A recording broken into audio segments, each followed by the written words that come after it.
Is it on? Okay. I think I gave the palmetto heart that I had to Dana. I think she. So this is the palmetto heart. It's been, and I want to use the word separated because I heard one of our elders talk about it. I had delivered some palmetto hearts to some of the basket weavers, and the husband says, well, you know, I'm the one that takes it and in French, séparer, which means separate. And, you know, we say, you know, strip, but it's séparer. So it's, you know, to separate each part of the leaf. Now, I'm from Barre du Large, and where we harvested with my dad for palmetto hut building, those areas are gone now, and that had to do with the levee system that came in. And these were huge palmetto that we would harvest from. And from my dad, you know, learned that you always leave, you know, some for the plant. You don't go in there and just destroy the plant, take all the beautiful leaves, you know, you leave that. You take one or two and then move on, you know, and same thing with harvesting the heart. They grow two together, and you can see right in here is where the other one would be. Usually, you know, when the stem's showing is where you go in and cut with your knife or machete, and leaving the other one that's not quite ready still coming up behind for the plant. And that's, you know, like I say, like in everything you hear of Native people, you always think of the future. And that's thinking of the future not only for the plant, but also as you harvest, leaving it behind, you know, thinking of the next generation of the palmetto, the next generation of palmetto weavers, you know. And so, but yet again, you know, with the hurricanes that we have been experiencing, especially Ida, it really destroyed the palmetto.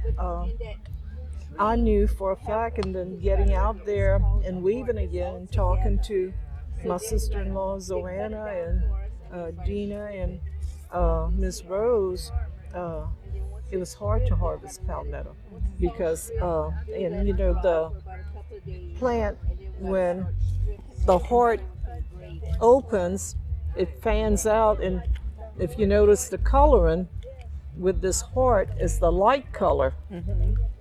And as it opens up, it turns that nice green color. And so when the fans open up, it makes like a hand and it stands up. But with the hurricane, all the fans were down, just drooping. And so I knew the effect of that was going to take at least a couple of years for that plant to recover. And so that was one problem. And then with so many trees that were falling, you know, we as elders don't have that balance as we used to. But yet, like I said, all those trees are down, and so it's hard for us to go in as elders to harvest the palmetto now. But like I say, we see so much development in the bayou areas that, you know, people are coming in, building these beautiful camps, as they call them, and it's destroying those fields of palmetto that we once harvested in. And so it's hard to see that, you know, it's, and even just this past week, driving down Brady Road where I live, you know, again, clearing out some of the trees that had fallen, they done away with the palmetto. And it's like, you know, to me, a palmetto to land value is like the oak trees, you know. As a basket weaver, I look at the palmetto, it adds value to your property, you know. And, you know, the other thing that I've seen in our communities that people are planting the tropical palms. We have the natural palmetto. Let's keep that going, you know. It's so much more natural for this area than the palm trees, you know. But yet, I guess if you think of what they say, eventually we're going to have beachfront property. The palm trees are going to be there, I guess. But yeah, like I say, compared to my dad passed away in 1992 for Hurricane Andrew, and those years prior, when he was active in building palmetto huts, my family and I would go help him harvest the palmetto. And, you know, I mean, sometimes you would have to reach way up there to get that palmetto, you know. And so those plants were humongous, you know, and you don't see that too much today, you know. And it takes forever for a palmetto plant to grow, you know. So, but yeah, so like I say, we take the palmetto, we separate them, then we dry them, and then we come back. After they dry, we do the preparation for weaving. I have these strips right here that are my weavers right in here. And then here, I have my filler right here. This is my weaver from these strips, and this is the filler. And the filler comes from, and it's good that it's green. Let me get that one. So the palmetto has an edge on both sides. One side is straight, as you can see. So you usually, or I usually do this side first, and then I can get my weavers like that. And then I just take this and separate it in the middle, and it becomes my filler. No way. So again, you know, always put that to the side. And always, the other thing, one of the things that I realized that you have to organize yourself. This is my hard end, this is my soft end. So I always keep that in that direction. You know, when I reach, I know I'm reaching for the hard end, which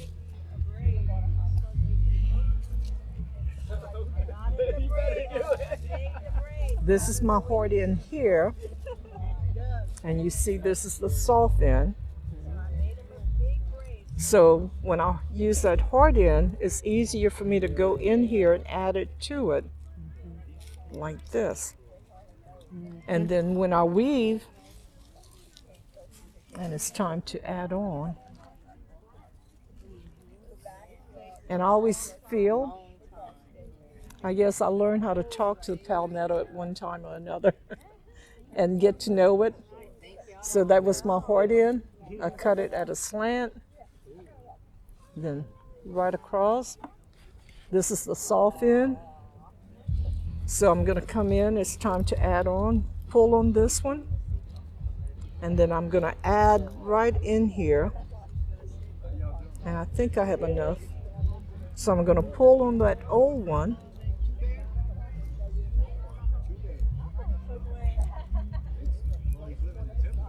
And then the old one's on top, as you can see. The new one's underneath. I twist, and then the old one is underneath. The new one's on top.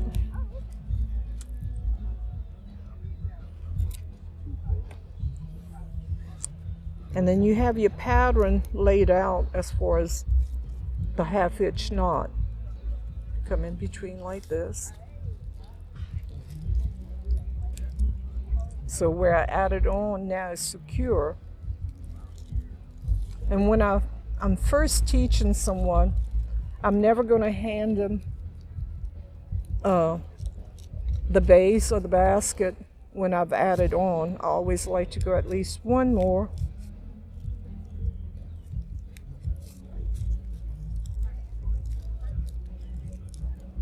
So there, you want to reach and get me one of these bases,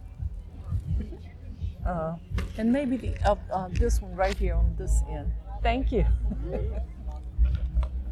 So basically, when I start them, it's a little bundle, of these right here.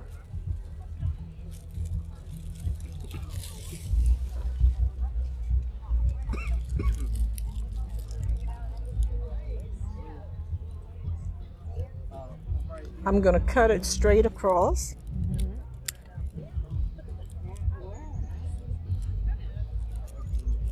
I'll tell you what, let me do away with this one.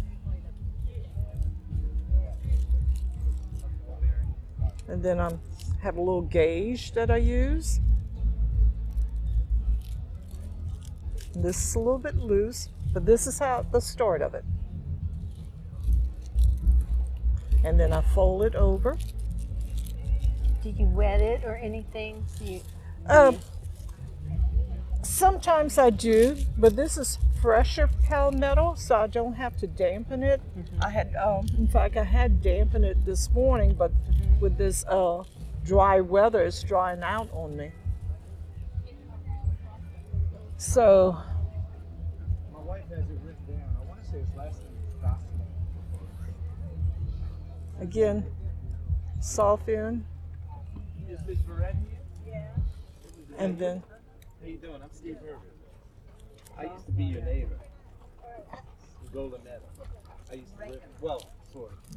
I was the fish biologist, started the Red Fish Farm, put a Harrison's behind the gates. And then okay, this is how I'm going to start it here. I try to go in between the middle. Okay. Well, that's where I thought there was a Verret that was the first woman that was elected chief of the home endeavors in Golden Meadow. She was a hairdresser. You know what I'm talking about? I know. Laura Billion. Oh, okay. Laura Nalcan Billion. So that was one round.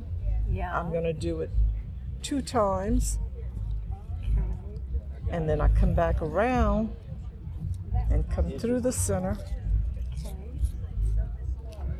Well, I didn't know her very well, but I was with the Verret Child-Bone National Estuary Program, and the Home Nation was there. And we had meetings to get more, because the Home Nation never sent anybody. And same thing for GCA. You know, the rich guys, they never came either, so I raised my hand and made a motion. Back to Dakota, now I look at it.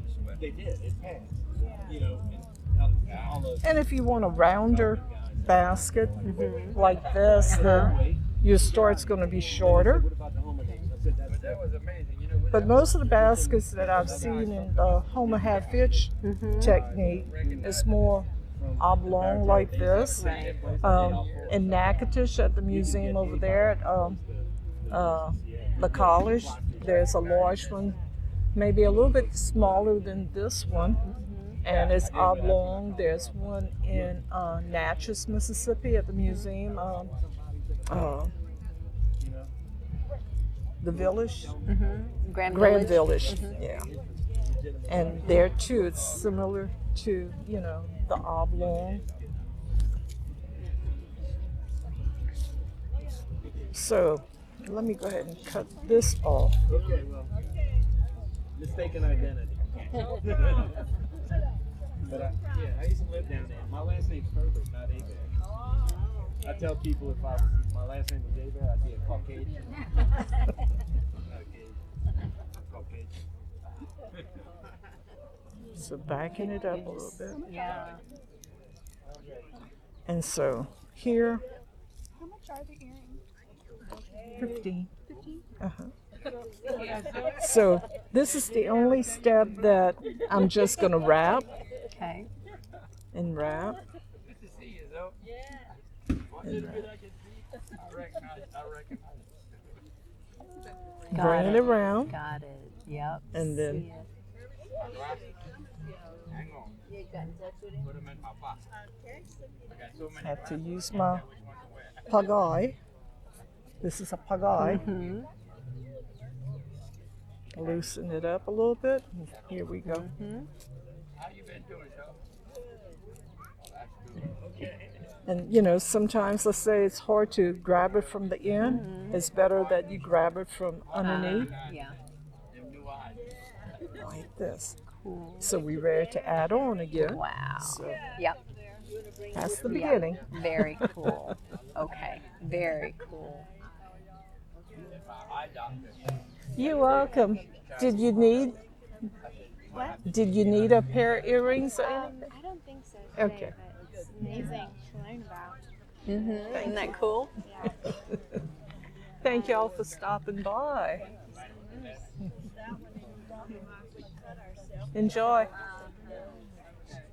Did we cover everything? I think so. I think so, Kalik.